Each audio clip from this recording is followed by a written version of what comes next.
Okay, so this is just kind of a walkthrough. Pressure wash, obviously. I'm going to clean my screen real quick. Pressure wash, obviously, all the areas. No stain onto this concrete. We mask that stuff. We don't stain the boxes like you see here. I suggest we paint this box and that pipe up, the electrical pipe up, in the trim color that we're either going to do on this trim or the doors. We don't stain this stuff here. Doors and trim would be painted. Obviously, I use a semi-gloss, which is going to be more for longevity. So the flat just doesn't keep you on long periods of time. I bleach all these areas away so that we don't see such things. The netting would be coming down. All lights and signs and numbers come off the building, and then we stain it and we put them back up after. I'll just do kind of a walkthrough here. Again, doors would be our third color. Stain one color, trim and fascia and all that stuff another color, downspouts. And then doors would be our third color. I would suggest we paint all the doors at once, and just, here's that tannin line. You can really see it with the camera. That would be bleached out and removed. After we wash the windows and so forth, we put a really high-end 3M film, which is a form of masking, which keeps any stain from getting on the windows. And then if we do have any, we just wipe it. Lights, like I said, come off. We stain. Afterwards, we put everything back up. Definitely dry. Needs it. Another door to be done. We'll get as good as we can back in there. We trench this stuff out, so we actually pull the dirt away from this. And so we pull the dirt away so we can stain it. All the netting would come down, and we would put all the netting back up at the end of it. And then when it comes to fascia, I didn't explain it to you guys, but when it comes to the fascia, when these two boards meet right here, which is like right there, we caulk that in as well. They didn't even paint the edge of that gutter. It's still silver. So pretty much standard staining, a lot of bleaching. Pressure washing is definitely key. And then as we come through here, same thing.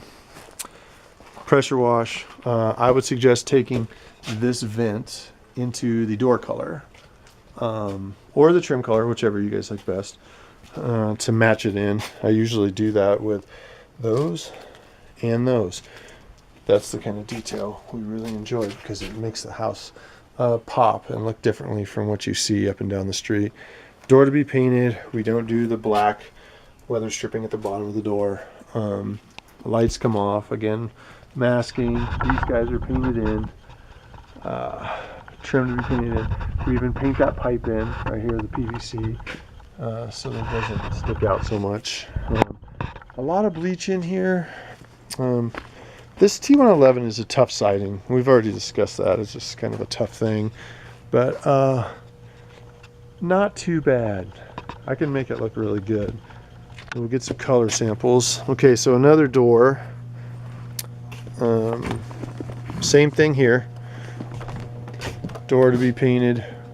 Vents to be painted in so they don't have that old rusty galvanized look of stain on them. Okay, so on these doors, I put a light sand and I do a polyurethane, and which is I'm sorry, not poly. I use a McCloskey's spar varnish, which is a marine grade varnish that's good for water, and it'll get rid of a lot of stuff.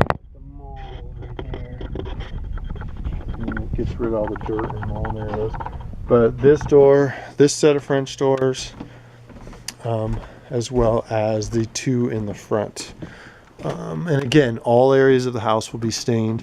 Scaffolding used here, so we're not banging ladders against that. All aspects of the house to be stained, even back there through the tunnel. These doors here would be the same, and I would do the jambs as well. And then that would be exactly like the other doors, sanded, spar varnish, stuff like this, paint trim color. Markings like that on the wood we don't do. We don't leave. We wipe all of our stain down as we come through here. Now as we get to this deck situation, I'll kind of explain it from one end to the other. Here we've got a splitter, but the problem is if we replace this board, it's going to look drastically different than the rest. So I suggest we put a brace in it and re-screw it and fix it. And it shouldn't be that big of a deal. Then we come through, we are going to have to sand some of this. Like we'll probably have to sand these front posts and this top to get rid of the old paint or old solid stain. So we come through, we would sand these guys by hand and with a big hand sanders. It will take us some time. The big thing is we need to get rid of that pink line right there too. Sand it all. So as we explained, we come in, we pressure wash, then we suck the screws in so that they don't rip the sandpaper, and then we come through and we sand the entire thing. And by hand up in the close areas, around these guys by hand.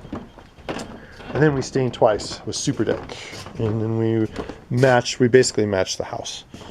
I'm also going to go ahead and put a fix on the corner one down there because it was sticking out. And then through here as well, we sand the tops of all the railing. All the handrails get sanded. And then the outside of this, of course, all the woodwork underneath the house is of course stained. We stain everything.